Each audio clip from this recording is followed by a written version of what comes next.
meetings, WhatsApp groups, presentations, wikis and journals, breakout rooms, videos, exciting videos, and game-based principles. And we have used all of these to encourage students to share their values, their practicable skills, and their experiences. And we all agreed that group learning shows that two heads are better than one, and that when we encourage collaborative learning, students learn from each other so that no student is left behind. For our aha moments, there are two key things. One is the use of escape rooms within the breakout rooms. So students are given challenging tasks when they are put in the escape rooms, and you are only able to leave the escape room when you have resolved your challenge. So it's like when you resolve a challenge, then you get a key to leave the room, to come into the main session, to share your experience with the entire class. So that is one. And the second aha moment is where someone also shared that in the beginning, students would join the Zoom sessions, but will not make contributions. And so she put them into groups, and at the end of every session, she'll give them a task so that the following week when they come to class, they'll present on the task before beginning of the class.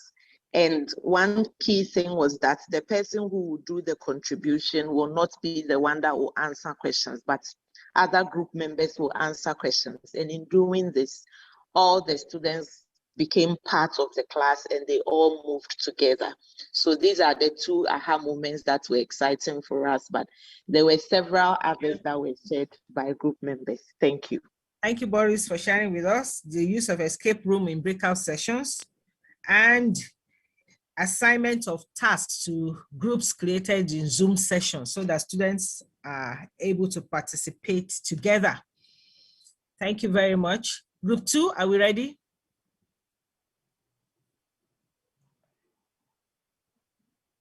Group 2? Okay, group 3. Group 3. Group 2, I'm talking. Sorry, yes. I am not unmuted. I have been presenting. I am not unmuted.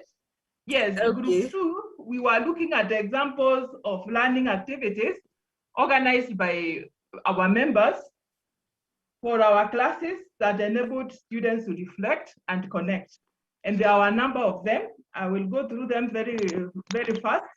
One was in investigation and discussion, where a member gave students some live activities of what is happening in a company and asked the students to give suggestions of how they can advise that company. Then there was also one of our members who was doing a brain writing activity and asked students write ideas on subjects they studied in human relations, and then they critique one another. And then students write situations where an employee was found suffering at work and due to mistreatment. Then there was also a peer review where students discuss fellow students' work and contribute, kind of critique their work. Then there was another where there is a changed curriculum, competency-based curriculum. The students in education are students of an older curriculum called in Kenya 844. And the students were asked to find out, the students were asked to find out how the new curriculum will be better than what they have gone through, because they have already gone through it. Then there is another member who shared with us how fourth-year students who had gone out for field work came and shared their experience with the second-year students. And another member used e-cases for discussion and reflection with the students who put their discussions in WhatsApp. Then there was another member about who gave students activities on the computerized accounting to perform financial related transactions. I'm about to finish. And then there is use of journal, where students use the journal for discussions after every lesson. And the member found that students wrote very interesting in their e-portfolio, and then I'll leave that for our aha moment. Then students use case study and discuss how they can implement in their situations what they found in the case study. Then our aha moment was that we found students learn differently. Different students learn differently. Thank you very much, Florence. My aha moment in your presentation is the assessment of new or proposed curriculum by old students. I think having contribution from students into curriculums that are proposed to improve or to bring about improvement might actually bring in a lot more for us. Thank you very much. Group 3, are we ready? Yes, we are ready. Thank you. You have the floor. 2 minutes. So in group 3, somebody's talking. Please, let's all mute. In group 3, we were looking at learning activities that provoke students to think critically. And in the group, these were the activities that were listed: the flipped classroom, case methods, video, pictorial assignment, group discussions, and rubrics. So our aha moments were lecturers no longer give notes right now, inspiring students to challenge existing theories or knowledge. That was aha moment. Then Padlet model, motivating all learners to participate in group forum discussions. Then students are co-creators of knowledge and not consumers. Mode of assessment, student using rubric to access their research proposal before submission, and the lecturer's contribution on transforming learners to move from job seekers to job creators. These were aha moments that were listed in group 3. Thank you, group 3.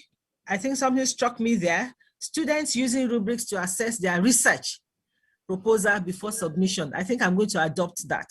Thank you very much. Group 4.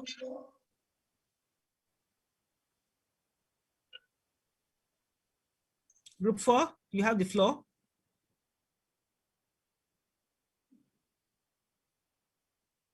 Group 4, please unmute.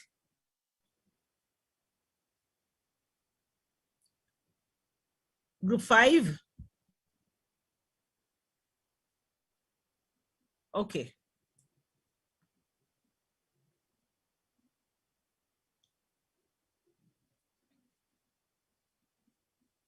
What group is this?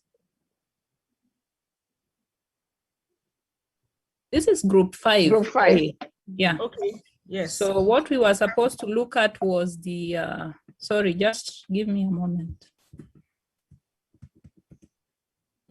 The learning activities that we designed that changed or challenged students to link beyond silos and encourage continuous learning. One of the issues that was flagged was the use of blogs. And here the facilitator in this case used blogs to allow students just to continue with discussions beyond what they had been learning and raise topical issues about the course and how the learning was going on. Communities of practice was also highlighted, where learners were encouraged to redesign activities and be able to challenge, their kind of approach to learning, especially through the use of e-portfolios. Something else that was raised was the use of collaborative work with facilitators. Somebody raised the fact that they have been working together with facilitators on one course, and a course that has been taught face-to-face is now being taught through e-portfolios where learners are documenting their journeys. And this allows the facilitator even to follow closely the materials that are being posted and used to speak to these journeys in the learning process. The use of e-cases and written cases. And what was flagged here is that this is being used in the sense of flipped classrooms, where the participants or learners are being given this way before the synchronous sessions. And so if they are guided well enough, the idea is for them to come and do discussions, encourage discussions during the synchronous sessions. And after that, they can even go and write seminar papers out of that. One of the things that was not initially used before PedaL training by most facilitators is the tools for facilitation in asynchronous learning. And what is coming up is that this now allows for learners and teachers to continue with the teaching and the learning process, so that learners don't just come for face-to-face interactions, but they have activities and things to do even beyond the face-to-face or beyond the synchronous sessions. And finally, the training process is encouraging training of trainers, where knowledge is now being passed from people that already have gone through the training, and encouraging the new people that are still grappling with the issue of online teaching, on how then to build their skills in terms of the different tools and strategies that are available for content preparation and so on. Thank you. Thank you, Susan. The use of tools for asynchronous learning is becoming something that most of us are now adopting to facilitate learning, which we didn't used to use before. And I think that is true for most of us. Thank you, Susan. Group 4, are you ready? Okay, Group 6. Thank you. Group 6, we are looking at innovation and creativity. And sorry, just to make it larger. Our key question was, what were some of the moments you felt your learning activities encouraged innovation and creativity? We had contributions, varied contributions from members. One was on the use of e-portfolio, where the students were expected to give individual work. And what the teacher realized in this case was that the students struggled a lot to present their individual works, and therefore came up with very innovative ways of doing the assignment and the project that had been given at that time. Then there was also the use of assessment rubrics that were catering for individual differences. Here, the lecturer used a rubric such that even attendance had some marks to it. The assignment itself had some marks to it, and even the outdoor and any other indoor activities. Therefore, here, the students, found it very compelling that they must attend the classes. Then there was also the issue of group work, where the individuals might be hiding behind the other members of the group. But we found that among us, even as they do the work, somehow, but there was also very innovative ways of doing things that they brought in. When students were given different roles to play in presenting the work or in engaging with that work. Further, we also realized that students at different levels can be engaged. Here we saw the interaction back and forth of PhD students teaching or sharing their higher knowledge with master students, with bachelor students, and even back and forth. Of course, some things you may have forgotten as a PhD, but a bachelor's it might remind you. Now, this, what were our pros and cons on this? We realized that for any online class where there is a lot of planning that is required, and therefore we must take the initiative, we must create the time to make these classes, we must look for the instruments and tools that require us to prepare a good class. Then engagement with students as partners who are bringing in ideas, innovative ideas, being creative, so that the teacher is not the sole owner of the knowledge, but through this, the students being innovative. Then there is a use of e-cases such as videos from YouTube, where the students can listen, make notes, make questions, and engage with them in the same. We know sometimes students can divert from what. Can we skip to the aha moments? Can we skip to the aha moments? Okay, thank you. Then I captured 2 aha moments. One was on the innovative diagrams that students created when the lecturer gave them some work. And the students brought in a diagram that even the lecturer himself had not thought about, and was very clear and very demonstrative of what was required. Then another aha moment was when students were given a link and they were able to access the class. Initially the lecturer did not know that they would get there. Thank you. Thank you very much, Group 6. That was my group. And I think I shared on the innovative diagrams. I gave an assignment and the student came up with this diagram that explicitly explained parasites in a particular animal. And it was like an eye-opener for me at a glance. I mean, it opened my brain up to this thing, and I felt this is something I could adopt from what the student had done during the assignment. And I think that was an aha moment for us in that class, just as it was for me when I saw it. Group 4, are we ready yet? Okay, Group 7, if Group 4 is not ready. Group 7, please come on board. Yes, thank you, Chair. Thank you, Chair. I'm presenting for Group 7. Okay. And aha moment is infused within the presentation. And our question or this point of discussion was on the effectiveness of e-portfolios in teaching, in implementing PedaL. And members have reported that they have used e-portfolio. One member particularly used the e-portfolio and practical areas of their designed course, where they used the artifacts and videos, and also uploaded manuals on how to use the materials. And the students were excited and intensively used the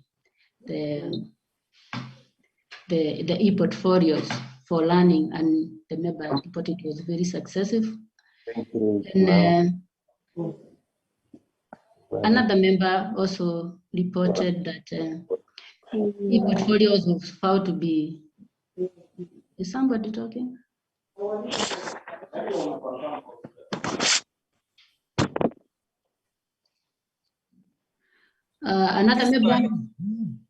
Another member reported that since e-portfolio was found effective and exciting by the students, they took the advantage of that excitement to even support learners in the course of online teaching.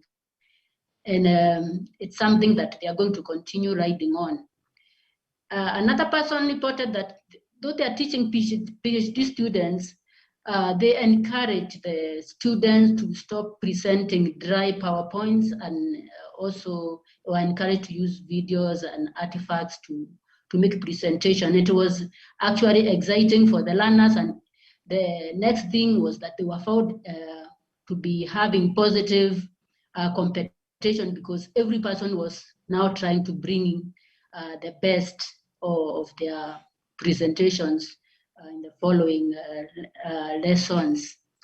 And somebody also reported that they never knew that e-portfolios are good for learning. They used to have artifacts corrected, but after training, they were able to use the same to teach learners, and to use the videos which learners could also use for further practice of their skills, and sharing and critiquing each other's performance. We also noted that challenges brought about creativity, in that it was realized that one could carry the materials with them wherever they go. It's not like when you are challenged one thing that you just stop. You can, since there's a lot of material that is found online and can be connected to e-portfolio, people have found that they were not stuck. They could still continue meeting the challenges that they met when they were teaching. Another thing that was reported is that irrespective of how good it was found, that the local differences of people not having internet and connectivity, it is not just localized within a given community. It is also a global thing, in that we may find that maybe even in Africa, there may be, maybe West Africa could be better, or South Africa could be better than East. So these challenges are not just local problems, but the beauty of it is that people are able to find ways of overcoming the challenges. The other thing that was reported, is that e-portfolios are good for learners and also for the teacher, in that learners can monitor their progress and also enhance it, and the teacher can also use the e-portfolio as a backup, and also to follow, to know how they are progressing and to make teaching better. Thank you very much. Finally, we realize that we need to continue training ourselves, because most of us fear technology, but there's also the fear in that one may not be very safe. You don't know whether your information is getting out there. So we need more training to be more confident in how to use online materials and to enhance the use of e-portfolios. I think that is all I can report for now. Thank you, Chair. Thank you very much, Group 7. E-portfolio is very interesting because the artifacts you can put there are unlimited. You can put in so many things, either to facilitate learning or for students to engage in learning activities themselves. And I think that is one thing that you have brought out for us clearly.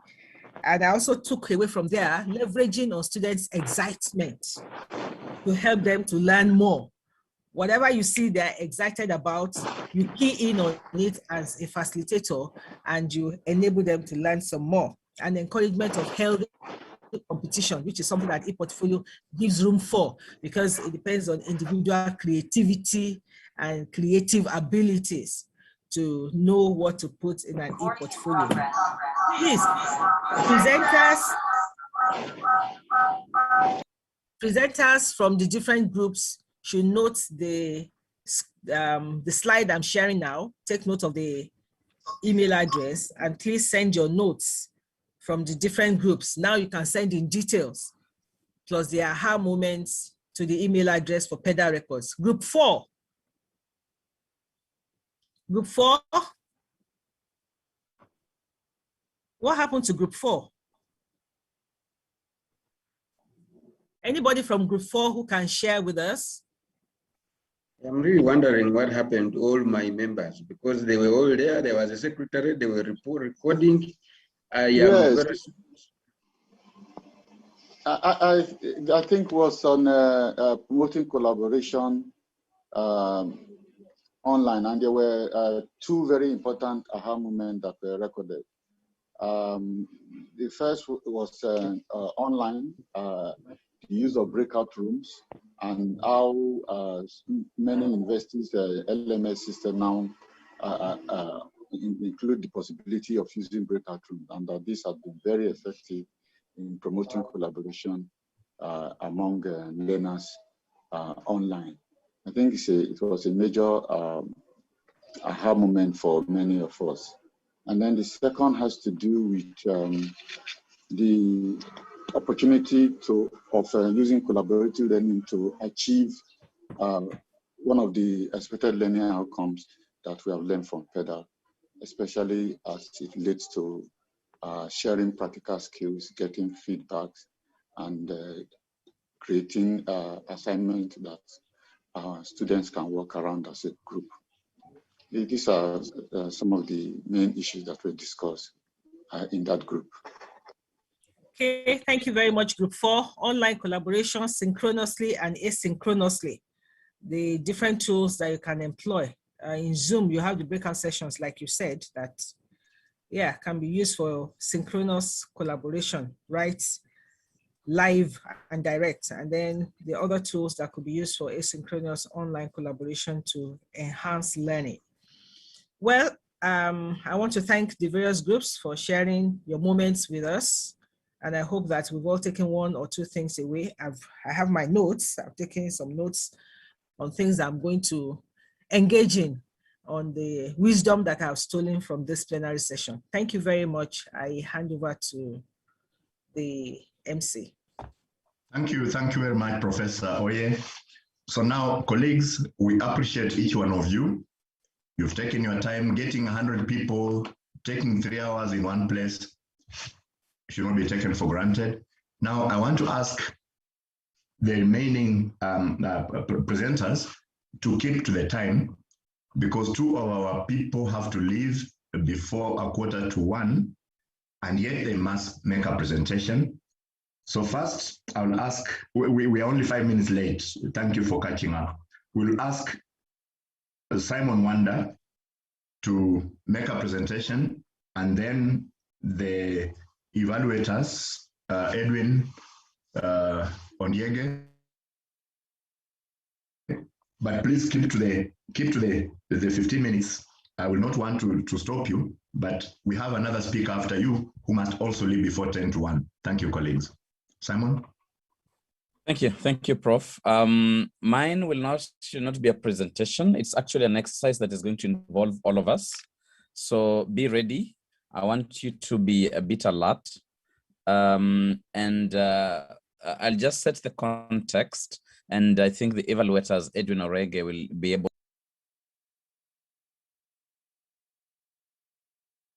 muted, sorry. We'll be able to talk to you more about it. It's an evaluation of PedaL outcomes and impacts. And so this is basically to take you through some of the findings. And before we find what they found, we would like to engage in a small exercise with you to just see whether to what extent you agree with the main elements. But then I'll also invite Jethro Petit to just talk about these 4 elements before we engage ourselves in these 4 elements. These are the elements of relevance and effectiveness, elements of impacts and efficiency, and elements of gender inclusion and sustainability. Jethro, maybe take 1 minute or less to just explain what those were. Yes, okay. Sorry, I wasn't prepared for this, but yes, I mean, my understanding, these are very standard, well-known and widely used evaluation principles and criterion that are articulated mainly in the kind of OEC DAC guidelines for evaluation. And so, as Simon mentioned, there's relevance, which has to do with, is the project really responding to to the need? Is there a clear need, and is it aligned with the need of either the sector or the context, or even the particular stakeholders involved? So that's one thing the evaluation looked at. Effectiveness and efficiency, I think people are quite familiar with. I mean, effectiveness is, did the project work? Did it have its intended outcomes? Was it able to, was it sort of theory of change that was articulated at the beginning appropriate? Could it have the impact that it desired to have, or the effectiveness that it desired? Impact comes later. Efficiency is much more about costs and cost ratios and how those costs are distributed, and I think that's a fairly obvious one. Impact is really more about the longer term, not sort of outputs, outcomes, effectiveness, but more about long-term impact. That's, I think very clear also to people, but also one of the most difficult in an evaluation, especially before a project is even finished, to be able to really talk about impact. Sometimes you end up talking more about pathways to impact. The findings around gender inclusion, that's usually one category, and sustainability is another. That's really about, the goals of achieving diversity, really addressing diversity issues in terms of gender and other aspects of marginalization from a project that are often come up and that need to be addressed with proactive steps towards inclusion, including things like disabilities, which I know the evaluation looked at. And sustainability is obvious. It's about the long-term survival and continuation of the initiative after its lifespan, sometimes called an exit strategy, but also really about, I think sustainability is a slightly different idea about continued impact in the long term. I hope that's helpful. Thank you. Thank you, Jethro, for that very concise explanation.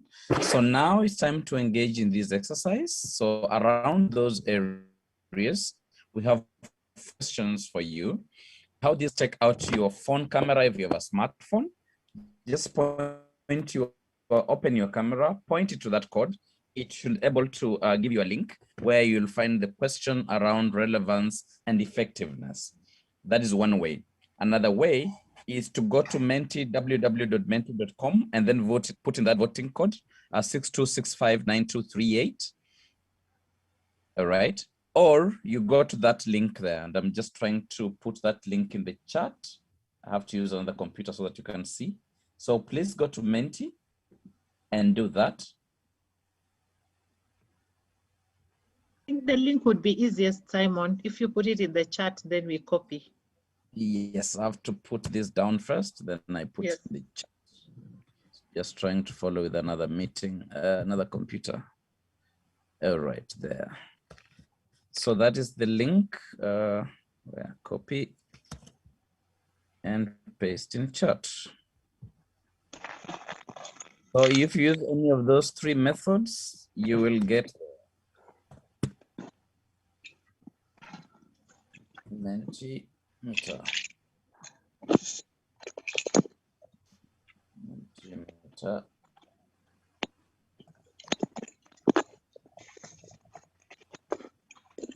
Okay, then I'll put the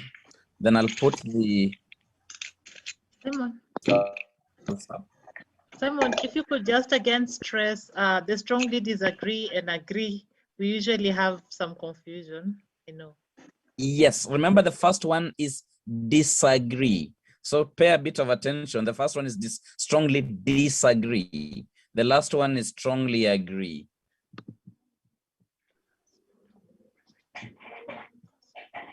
I'll give you some time to vote on the first before I open the second. There are two questions. So that's the question one.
Question 2.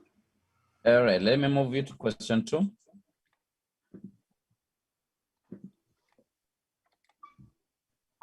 Move it to question 2.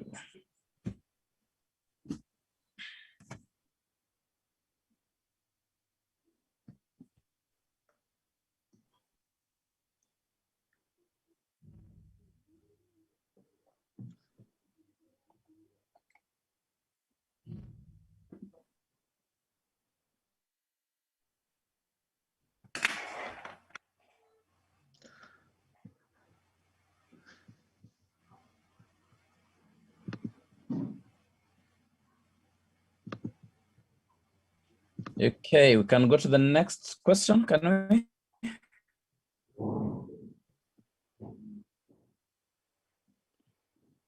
If you have not voted on question 2, refresh and then vote. All right. I haven't. Internet is unstable. A problem here. There. All right, let me give you a moment to finish up that. It's the same link. So you just need to refresh. Okay. The same link. Then just refresh and then move to the next question. So far, that's okay. I'm being asked for the code. Question 2. The code is up there. Can you see the screen? 626592, just in case it asks you for the code. It should really not. Sorry, I'm not able to. Wanda, I don't get it well. Okay. I want to go to the link. Yep. Can you explain again? Just a bit. Can you explain again? There is a link in the chat. I'm going to put it again. I'm wondering, is it possible to share different links? All right. I think many people are having problems refreshing. Okay. It's showing the results. It's not showing where we can, where you can vote. Okay. Let me just. Yeah, it's showing the results. Must be a presentation, something, close voting.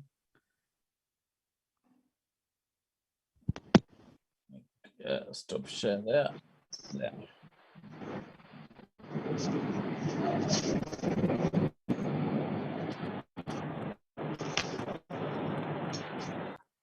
Done. All right. There, present.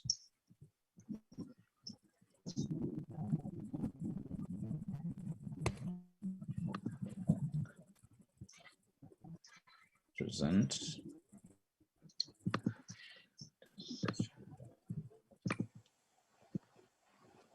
All right. Can you now see the question?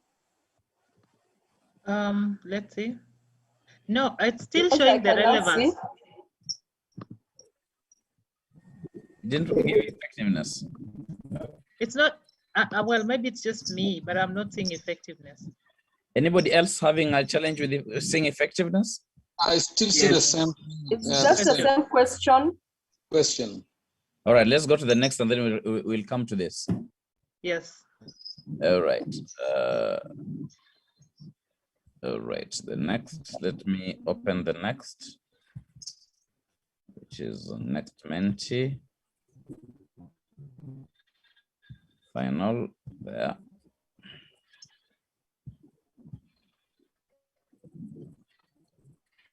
Can you post it in the chat? Yes, right there.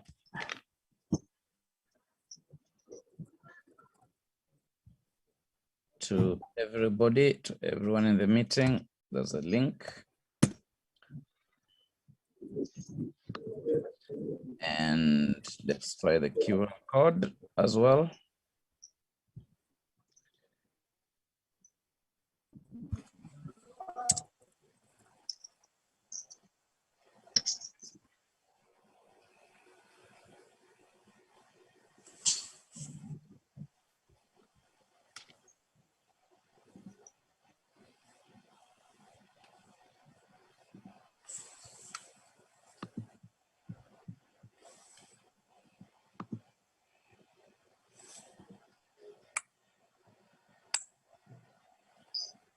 My presentations. Oh, I know the problem. All right. Impact and efficiency present.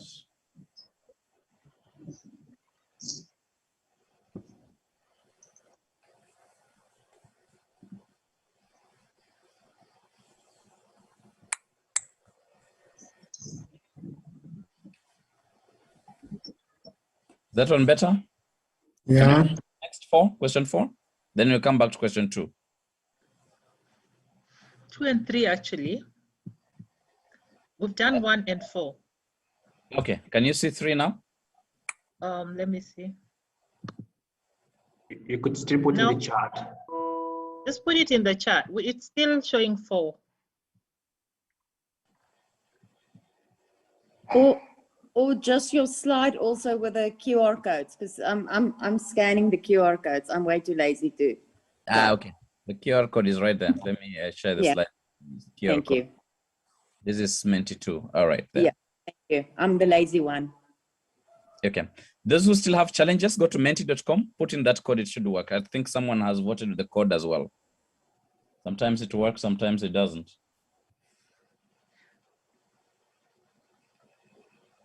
You'll still struggle with the chart, for those who find it easier. Yeah.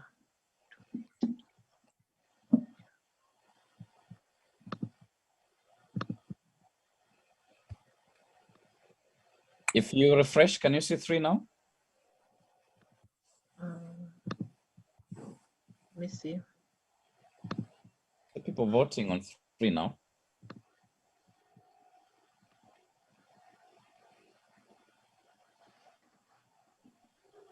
You're right, because I have to present the code and work on the results as well. Let me go back to results here. Present 3. 3. You should be able to see 3 using the link on the chart. Can you see 3? Or there should be an arrow pointing next or something. I've actually seen 3 and 4. Yeah, it's next. Yes, it should be there. 3 is now there. Yeah. All right.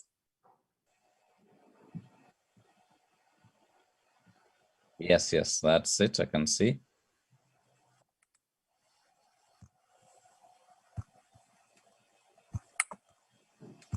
Then I think I'll share all the results at the end. 2, yeah. I will now. Can I show 2? Yes. You go back to the link of 2.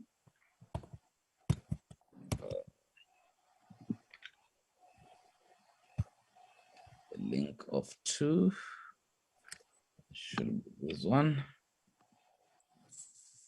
I'll put the link first, and then I'll put the QR code again. There. And then I put the QR code. The QR code from the current slide there, and then give it me a moment because I have to load 2. Get the link, get the QR code. Let me give you 10 seconds, then I'll have to move and display 2. Have we got it? Can I move there? All right, I'm moving there because I have to take that out. Present 2. Present 2. Oh, that's 4. Present 2. No, that's 4. Present exit. Simon, the link you just shared took us to question 1. Yes, because I need to now present it as question. The 1 and 2 are together. Okay. So, what I'll do now, I'll present question 1 and then present question 2. Done, and then I'll do that. And you want to use the presentation again?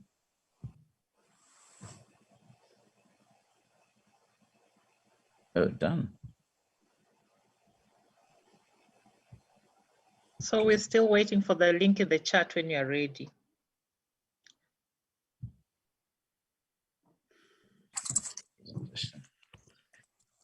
The link will be the same. I just need to present question 2. Okay. Present. And question 2 should now be visible from you. Oh, no, because of this other one.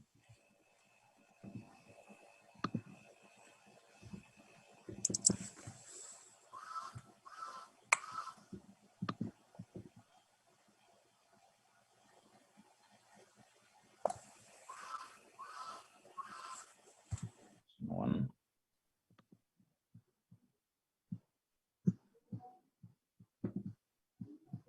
Two. And present.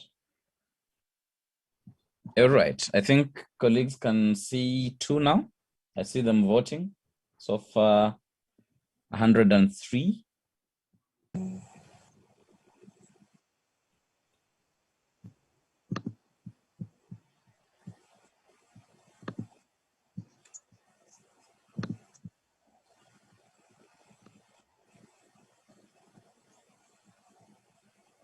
Anybody still has a challenge with 3, with 2? 2. Simon, I cannot see the code for 2. I'll display it right now on this other computer. It's in the link is in the chat. But if you need to go to menti.com, you put in the code at the top. 62659238, and then move to next. There is something written next.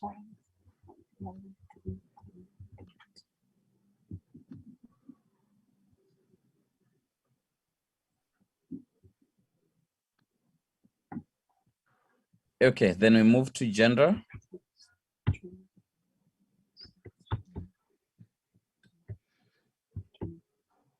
That's 196. Actually, 2 has the most votes. All right, then we move on to gender. Okay, I want to stop participant sharing. Yes, okay.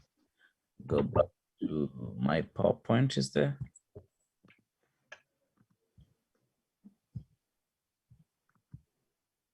This should be the, sorry, I have to put it in the chat first.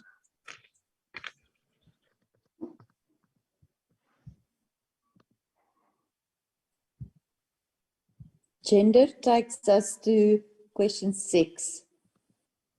So I'm not Yes. sure. It has 5 and 6, so we'll start with 6 and then we'll go back to 5. Don't worry. Okay. That's the link. The code should take you either to question 6, and then I'll present question 5. Let me display the QR code again.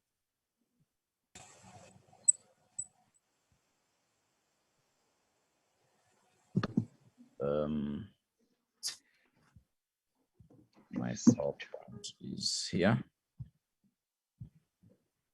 Share the PowerPoint. Is that one? That's the QR code. Should take you to question 6. The QR code, those who are using QR code, those who are using menti.com.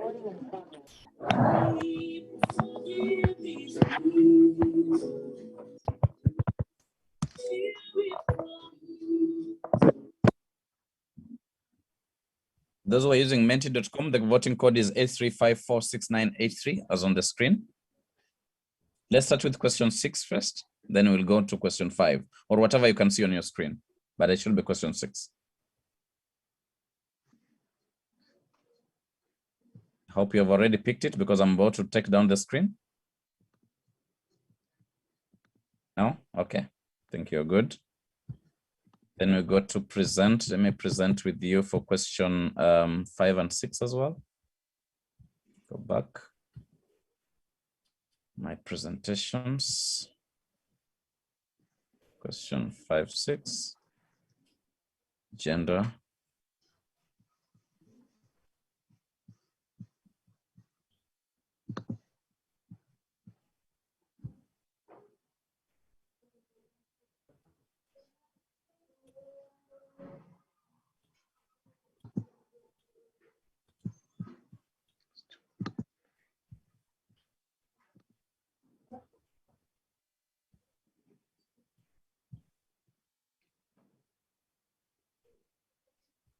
Okay, yes, I see colleagues are voting on 5 now. See the numbers going up. The link is in the chat. The link to question 4 and 5 is in the chat. Check the chat. Let me just copy it and paste again. If you need the link, it's in the chat.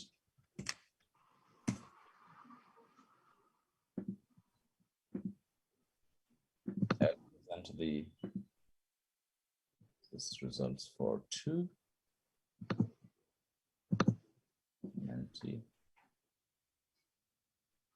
And present results for 5 and 6.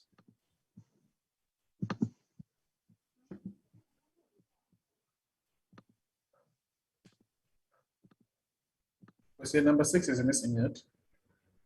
You can't see 6, huh? Okay. There are colleagues who decided with 6. So let me move to 6 now. 6 is there. Okay, sure.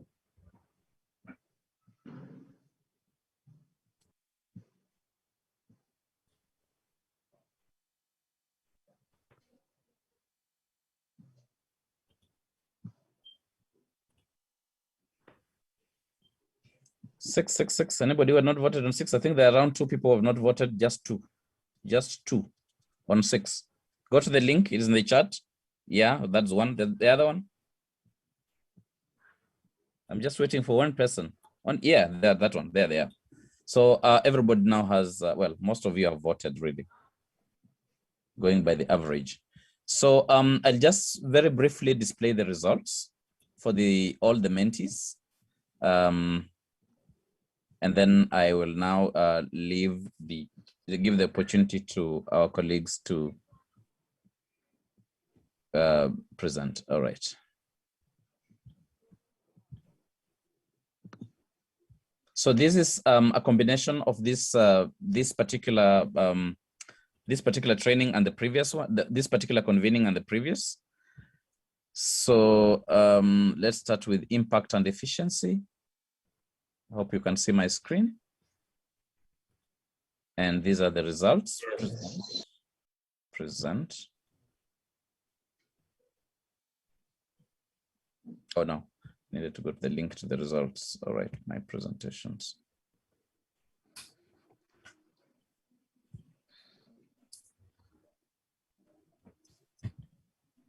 So let me just go direct to the link to the results.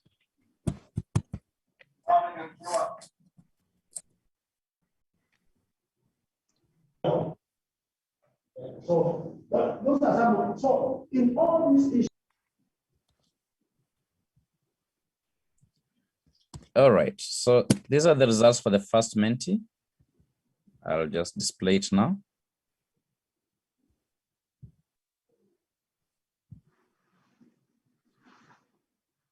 For question 1, 43% strongly agree, 39 agree, and then that, all right. Then that's the second mentee. All right, then I'll display the next set of 2.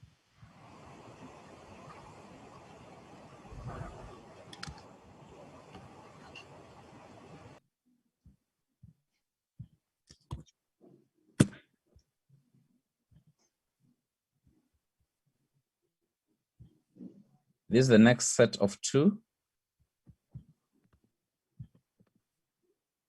Question 3.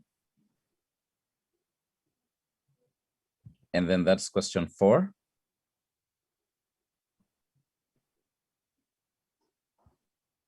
Then I'll display the next set of 2 again, the last set of 2.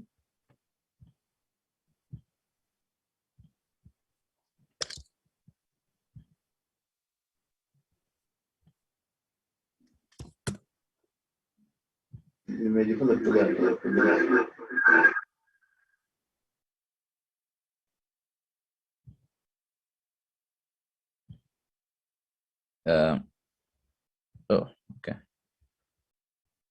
My close screen sharing failed to start. All right there. All right there. That's question 5. And that's question 6. All right. Thank you very much. I want to take this opportunity to welcome Jethro to speak about I'll invite Professor Haemba Ongeti to invite Jethro to speak about PedaL publications. Thank you. And then he'll take over and invite the evaluators after Jethro has spoken. Okay, so thank you, Simon. Sorry for again switching it, but our friend Jethro must leave by 1 o'clock East African time at the top of the hour. Jethro, please come in. Yes, I'm here. Thank you. If I could just be given screen sharing. Yes, I have it. Great. So I'll see if I can just show you some, unfortunately, can people see the slides? Yes. Yes. Okay. Yes, I'll just be very brief. Trying to make this slideshow start. There it goes. So there's been, this has been a fantastic morning. I have just so enjoyed all the reflections, and I've been taking copious notes and absorbing many of your insights and ahas. And this initiative is something that I think fits very much with everything we've been talking about, which is an idea we've been discussing for some time within PedaL in the steering group about some way of documenting and publishing the kinds of reflections that we've been sharing today in terms of what have we learned from the PedaL experience. And there's another initiative, I think, as Wanjira said, you know, these are global issues that are being experienced in higher education everywhere. There's an initiative in Bangladesh called Transform, which is very similar in its objectives, values, orientation, and so on to PedaL, in that it's really about transforming public health education to be more experiential, practical, and competency-based, using the kinds of methodologies that PedaL is using. So just to very briefly talk about who the Bangladesh project involves, it's an initiative of 3 universities, the Asian University for Women, which is an undergraduate college, the BRAC University School of Public Health, which is a postgraduate public health training institution, and the Independent University of Bangladesh, which is also linked with the International Institute for Climate Change and Development. And this has been funded by the European Union with some technical support from IDS and Maastricht University. It's different from PedaL, but I won't go into those details right now in terms of implementation. This is the key slide. So what we're proposing to do is have a series of online workshops, which would be very similar in format to the kind of thing we've been doing today, but probably with breakout groups that are very focused, like the ones we had today, around specific themes and issues. And we're hoping that this will lead to 1 or more publications in which participants can document their experiences. We just emphasize this is not just about, you don't have to be an educationalist by discipline. We're looking for insights and lessons from all disciplines in terms of your experience with the PedaL methodologies and approaches. And we would document these in many different ways in the terms of in the form of case studies, educational action research, reflective practice. They could be more theoretical pieces around education, a range of different kinds of things. And this could include sharing ahas and experiences of which innovative methodologies you've used, what kind of facilitation methods, curriculum design and assessment, but also your personal journey as an educator or your journey as an institution toward the kinds of institutional changes or policy changes that we've been talking about. It could also be some critical reflections on the PedaL training methodology and its strategies and training methods.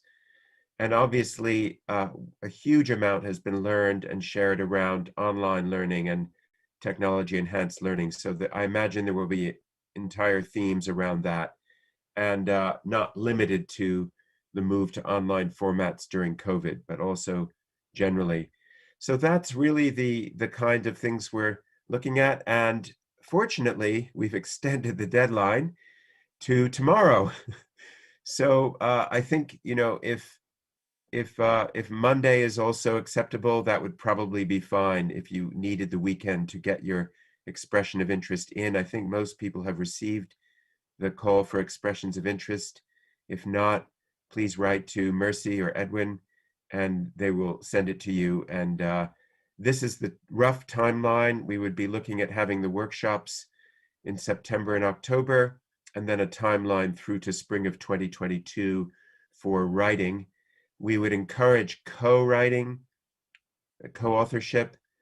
We will also arrange mentoring buddy systems so people can critically evaluate each other's work and give feedback and support.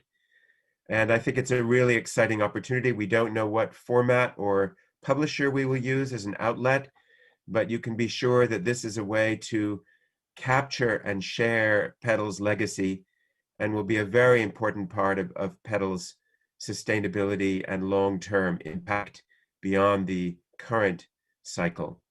So I hope that's clear. And if there are any questions, please feel free to email me. I'll put my email address in the chat, or write to Professor Chaemba or to any of the PedaL staff and Mama PedaL herself. So I'll leave it there.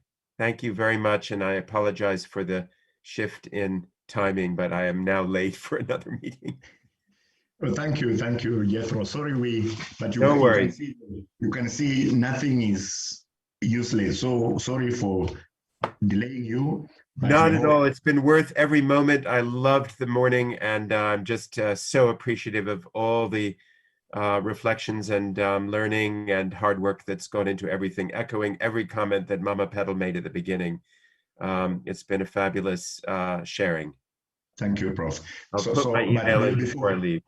Yeah, before he goes away, just indulge me to say, because this group, this group of PedaL practitioners is hearing for the first time, I'm sure we shall extend the deadline beyond tomorrow. So you probably have 5, 6, 7 days to do it, and then submit it to Edwin, Rigi, Mercy, or even Jethro himself. Thank you. So don't feel like the time will keep you out. Just take your time, do whatever there is. I think we shall ask Edwin to send the EOEIs to all of us today, so that we have what we're supposed to do. I hope I've not spoken out of turn, Jethro. I think it's fine. Yeah, thank you so much. Thank you, sir. Okay, take care. So back to our evaluators. Edwin. Edwin yes. Hi, how are you? Well, that's quite a name. Thank you so much. Maybe just briefly to share up my video. The office, we have a bit of a blackout. So on behalf of AfriDev consultants, I must say that it's a privilege to join you today for this convening. I think it's the second time we are participating in the annual convening and just listening to your reflective sharing, and as well as also some of the lessons learned and the experiences that you have firsthand beyond the evaluation process. So on behalf of my team, we had a team of 5 people working on this evaluation that has been running for nearly 8 months, 9 months now, since sometimes in August last year. Thank you so much, Mama PedaL. It's nice to see you again. I know you had a series of engagement throughout the process. The entire AfriDev team, the entire facilitators with whom we reached and interacted with. We had key informant interviews from across the partner and non-partner universities, listening through the experiences and just following up through just for documentation. So I'll be brief, as I've been given, I think I've only been given 3 minutes, so I'll not be able to share PowerPoint presentation. But my work, our work was made easier by Jethro earlier on, that the evaluation process really took an interest in the OECD approach. We were looking at relevance, we looked at effectiveness, efficiency. We were also looking at the impact that the project has had, or the program has had, on both partner and non-partner universities, as well as students, employers, and generally in terms of enhancing quality of education in higher learning institutions. Beyond that, we were also looking at sustainability and what measures have been put in place just to ensure that then beyond the program scope or beyond the program's timeline, then we can still be able to sustain the efforts that have been enshrined in most of our activities in partner universities, as had been found out. Cross-cuttingly, we were looking also at gender inclusion and just looking at the aspects and perspectives or the extent to which the program either consciously or subconsciously put in measures to include the various genders as well as persons with disability, and also just to ensure that there was inclusive learning. So briefly moving straight to maybe a few of our recommendations, because that of course then is emanating from all the findings that we had, is that then some lessons learned first is that there are quite some efforts towards enshrining and embedding PedaL in most of the partner universities. The reflective conversations we had with the key informant interviews, the key informants from different universities, facilitators, male coordinators, is that this is a very, very a timely effort. It's a very timely intervention in our learning institutions. So really what the universities need to do is to put more effort and resources towards ensuring that then these particular activities are sustained beyond us and beyond PedaL and beyond PASGAR. Also, we found out that the attitude of lecturers or tutors, we call it tutors, or teaching those in the teaching profession within the universities has really changed. From the beginning, they were a bit reluctant in terms of, the workload involved in the training, the work involved in trying to, just to gain some of these new skills. On some of them, there are skills that they already had before, but putting them into implementation really had not been conceptualized in these universities. So at the beginning, there was that kind of, is it something that we can really practically do in our universities? But along the way, from the findings that we had, is that the tutors and facilitators within these universities are appreciating the kind of ingredient added into their learning, also based on the feedback that they are receiving from their students in terms of improved learning, in terms of improved engagement, in terms of, students being more creative, more critically aware of the environment and learning. And I'm able to, also reflect on a few things that I saw members presenting during this session. But then lastly, is we also able to capture some significant stories from different universities, especially towards institutionalization and the levels to which the universities were making efforts to ensure that then PedaL is not just a program, it's not just a project, but it's a long-lasting kind of effort.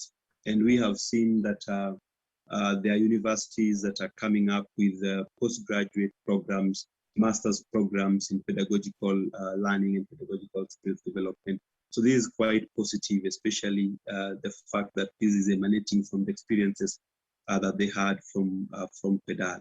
So really, in a nutshell, that is what I would say within the 3 minutes that I've been given. But I know that we're still going to have some more sessions as will be organized by PASGAR, just to disseminate some of the findings that we had, so that then we're able to have some reflective learning sessions and be able to see then what can we positively pick out from this to improve on the activities of PedaL within our own systems. So I don't know, Jawanda, if I've done justice to the time that you gave me.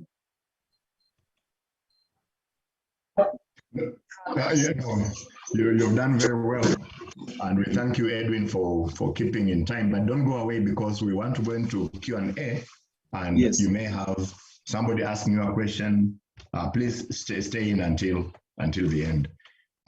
Just to close that section, Simon wondered, do you have something to add to close that section of evaluation? Not much, Prof, but just to thank everybody for participating in the voting to validate just the findings that Edwin and his team found. And just to let you know that the links are still open. You can always go in and vote. I've put the links in the chat. I'll also put the links again. If you didn't manage to vote, you can vote again. But then the thing is, if you already voted, you cannot vote again. Thank you. Yeah, thank you. So thank you very much, Edwin and Simon. Now I want to invite my sister, Professor Wanjira Kinuthia, to lead the Q&A section. Thank you very much, Prof. And just wanted to find out how much time we have for this before we proceed. Because we are late. We are late, but let's give it 10 minutes. 10 minutes. Okay, thanks. Yeah, Thank you. Mm. So this is our opportunity to have any questions that you might have, any areas of clarification, and you're free to either raise your hand and ask your question, or also type in the chat, and we'll be here to answer the questions. And depending on what kind of question you have, we'll field them to the right person who can answer that. So please feel free. I see Rose's hand is up. Go ahead, Rose.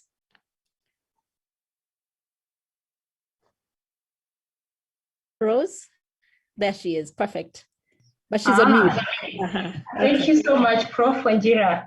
I want to thank the evaluators so much. Edwin, I just have one question for you. You Yes. have categorically talked about some dimensions of evaluation of our program, which is so good. But I just want to ask about one thing that keeps on coming in my mind in terms of taking care of students with special needs or at-risk students. And most specifically because this program tends to call for some kind of self-sufficiency and some kind of characteristics of learners that we have in class. And I thought this was going to be a very key aspect in your evaluation mode and something that you needed to have captured. So maybe to just ask you, in terms of a self-efficacy of our students and our staff, in terms of keeping this going, because that is going to be very important for sustainability. How does it play in your evaluation results? Thanks. Thank you. Thank you. Should I take it now, or maybe I wait for? I think you can take it now. I don't see any other hand raised yet, and I don't see any chat comments. So go ahead, Edwin. Okay, though there's a hand raised. Okay, thank you so much, Doc, for that question. Yes, you're right. In our agenda in social inclusion, one thing that we noted was that there were efforts towards ensuring that then there was inclusivity in terms of the approaches of teaching, in terms of examples given, illustrations given in class, in terms of the ability of the lecturers to consciously, identify the different capabilities of their classroom environment and be able to adapt the learning approaches to those particular special needs.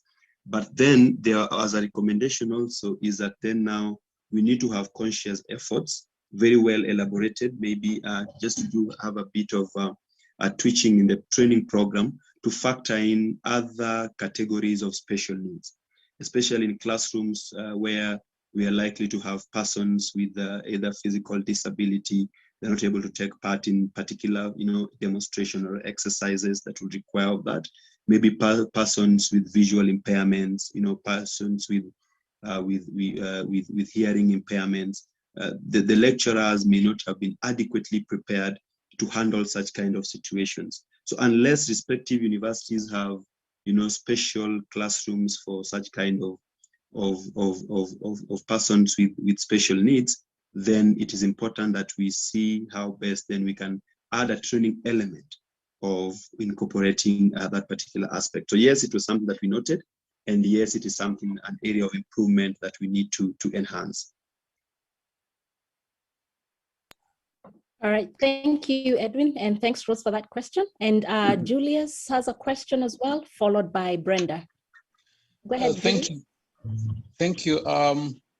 One is just to add a comment to what has been responded on special needs. I think what we could begin to think about are the major learning difficulties that we interact with in class every time, because physical, visually impaired, those are minor, but the major ones here is cases of learning difficulties like dyspraxia, dyslexia, those ones, autistic learners, they are with us in a higher learning institution. So maybe it is something we need to consider eventually on specialized training under PedaL for how to deal with the continuous learning difficulties in a class, up to including mental disabilities, which you may not notice. Then secondly, on the minor like visually impaired, why not think of then partnering with organizations for adaptive technology? for us to see if we get organizations which can help to partner with PedaL for adaptive technology. And finally, is not a question again, but it's a comment, and again, could be also be a question, but my big challenge is, what do we do to effectively deal with attitude? For attitude of some facilitators, attitude of students, some students, based on different backgrounds, and attitude of even parents, because we are now getting younger students into universities, and parents also have a bit of attitude. How do we go about as PedaL to see how we can reach out to all the stakeholders on this aspect? Maybe, Prof, when you talk about attitude, I think just a clarification. Yes. Maybe when Prof was talking about attitude, is it attitude to the learning methodologies, or it's attitude towards, maybe just to be more specific? Can you hear me?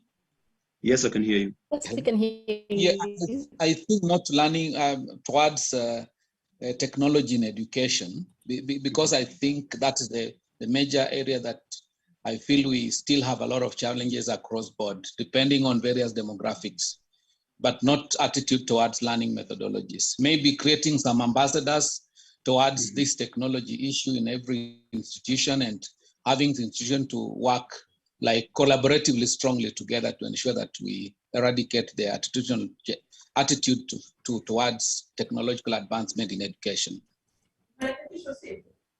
All right, thank you. Thank you very much, Julius, for that clarification. I think maybe Professor Kaimba, if you could just speak to the attitude, continue on with that conversation. Sorry, I have a question. There are Wanjira, I have a question and I can't see where to put up my hand. Okay, so let me take, yes, let me take Brenda's question first and then join in. But I wanted Professor Kaimba to speak to attitudes, if he's able to. Prof, are you there? Sorry, Wanjira, I didn't follow the question, so perhaps I can skip it. Yeah. All right. So, okay, we'll come back to that. So just to, let me move to Brenda and then I'll take Florence's question. But after Brenda, I would like Mama PedaL to expand on that. Go ahead, Brenda. Your hand is up.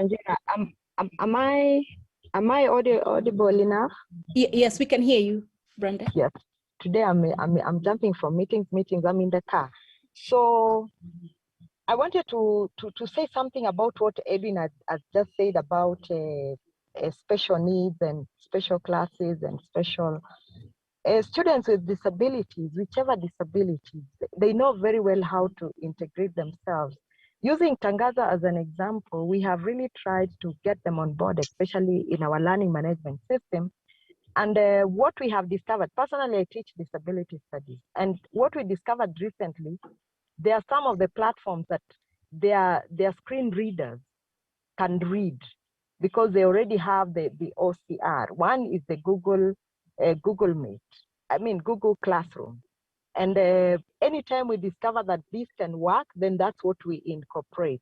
So here in PedaL, I think if once we discover that learners with disability can be adapted using this particular LMS, then maybe that information can go to the lecturers or the participants of PedaL who have already participated in PedaL to make sure that they are leaving no one behind. Actually, it was not a question, but it was a comment.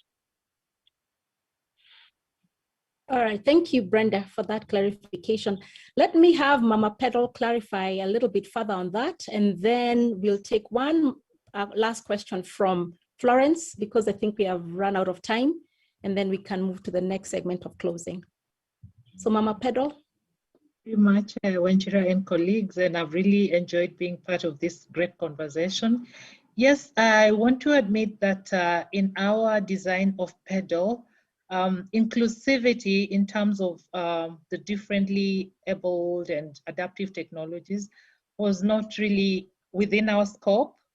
When it became evident that we needed to do this, we used the simple technologies that we could afford online and face-to-face.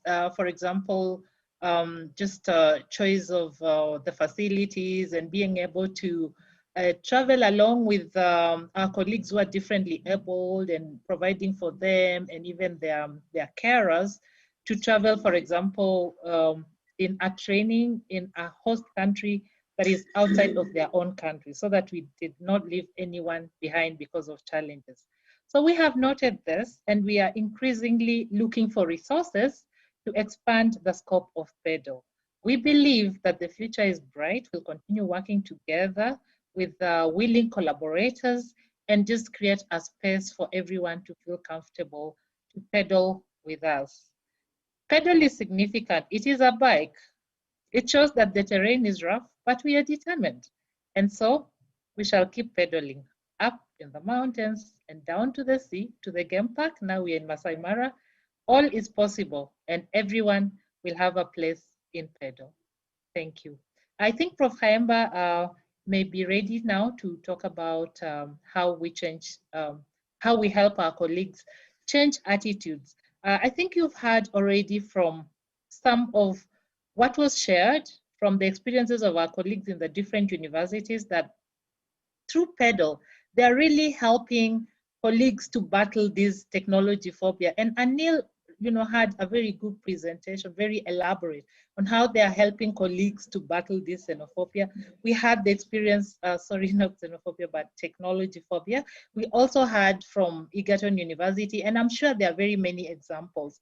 So the solution really lies among us. We have the solutions as PedaL champions to demonstrate the good results that are emerging out of PedaL, the advantages of online learning, how materials can be accessed in the convenience of our homes at any one time. You can go back to the audio, and slowly, as colleagues begin to appreciate the advantages and opportunities afforded by online learning, they will embrace technology enhanced learning. Thank you. Thank you, Mama PedaL. I don't know if Prof, you want to take that last question, or I first invite Florence, who's had her hand up for quite a while now. Oh, no, let her, okay. Let her come in. All right, thank you. Come in, Flo, thanks. Hello, have I been given a chance? Yes, please, go ahead. Thank you, Wanjira, and thank you for giving me this chance. Now, the roughest path I'm finding with PedaL is the students' accessibility, so that I can have all my students accessing. And some are coming with very genuine issues. I can't afford a smartphone. I would even like to work somewhere to get a smartphone. I can't afford a phone, even a laptop. So my question is PedaL able to influence policy so that we get these issues of students in accessibility, of online learning sorted?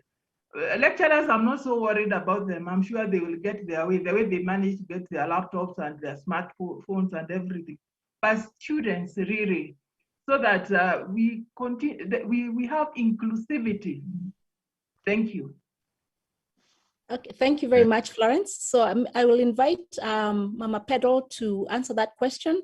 And then just in closing, Professor Kayemba will answer the question on attitudes as we transition to the closing. Thank you. Thank you very much, Wanjira. The question of resource allocation is really bigger than PedaL. We are talking about the political economy of resource distribution and structural inequalities within our communities and our local context, and ideally, it's about government, the decision makers, the interests that drive all of this. But that said, we've taken cognizance of this, and we are increasingly engaging policy makers. We are talking to the ministries of education. We are talking to the regulators, Commission for University Education in Kenya, the regulator in Nigeria, Ghana, Uganda and Tanzania, for example. And we are beginning to see fruit. So for example, in Kenya, they're working towards having the Higher Education Loans Board extend loans to students to help them acquire equipments which then, would be paid for in future. We see that as a positive step. There are discussions of the same at the level of the Inter-University Council of East Africa. They're also encouraging partnerships with technology companies to just subsidize this equipment and also the data bundles. So what we say is that we have some gains. Let us not be discouraged. Let us build on these gains. Let us unleash our creativity by going all out to use other means. For example, colleagues who talked about the WhatsApp and even centers where we can access the students face-to-face and build onto what they cannot access online. We shall definitely embrace blended learning because the future is blended. And so some of the gaps can be addressed through that window of opportunity for face-to-face interaction. And as you know, PedaL has a face-to-face component and an online component. So we are totally ready to help you embrace and prepare to welcome a blended future. Thank you. Thank you very much, Mama PedaL. That's very enlightening and also very wonderful to know that we continue to not just focus on being online only, but to also revisit what we've done in the past, which has worked very well. So Professor Kaimba, over to you as you introduce the next speaker. Thank you. Okay, thank you. Now, attitudes.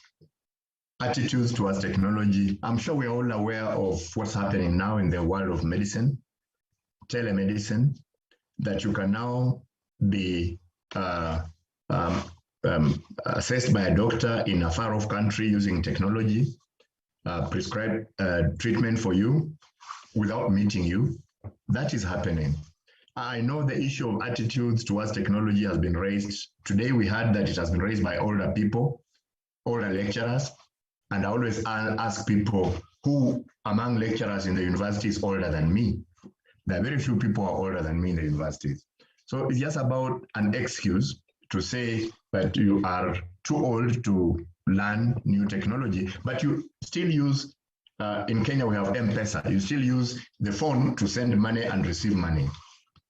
Now, attitudes towards technology are usually, the technology will leave you behind as you sit there. The best university that has got over that is the University of Nairobi. We've had some engagements with them over the last 2 months, and we've seen how lecturers at the University of Nairobi can use online teaching technology to teach medicine, to teach veterinary science. So it is doable.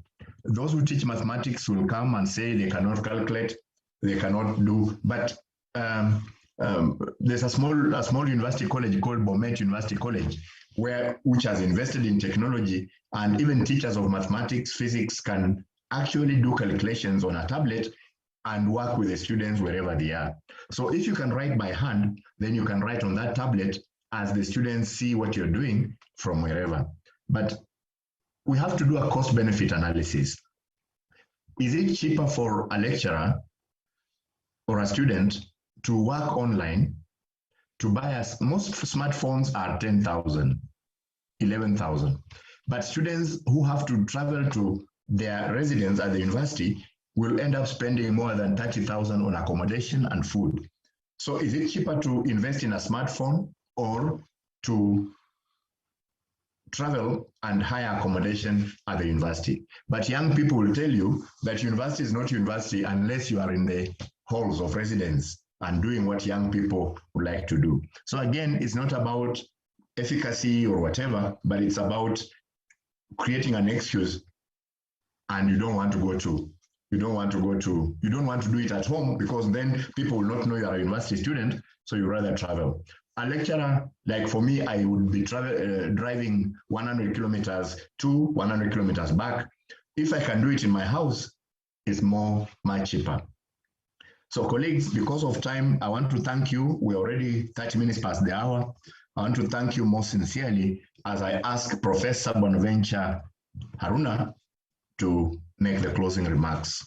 After that, please don't go away. until Mama PedaL tells you something nice. Thank you. Thank you very much, Professor Kemba. I wish to immensely thank the participants for the feedback. This feedback is very valuable to give direction to both PASCA and the facilitators on the type and nature of future intervention to enhance the PedaL so that the PedaL can keep pedaling. I therefore urge all the participants to put into practice and to continue to practice so that they will get perfection. At this point too, I wish to commend the universities supporting their staff to acquire knowledge and skills for online course delivery. Given the fact that COVID-19 is persisting, in Nigeria yesterday, a university was closed because of COVID-19. Therefore, the way to go is to acquire the online teaching skills. I will therefore urge, just as Mama PedaL said, the university management to support with quality internet connectivity, subscription to online platforms, for instance, Zoom, and also subsidizing procurement of laptops or tablets by both students and staff. Because if you acquire the knowledge and you can't deploy it, you are on your own, and the knowledge is redundant and of no use. So at this point, I want to thank the facilitators for their time and efforts for taking us or taking the participants to the touchline. And finally, profound gratitude goes to PASCA and its partners for facilitating transformative pedagogy in African universities. Thank you all and have a great day ahead. Thank you. Thank you, sir. Who's going to take a photograph as we wait for Mama PedaL? I think Simon took off. Edwin, are you there? Edwin Pasga? Edwin? Edwin is not in. He has issues. Okay, right. So, Wanjira?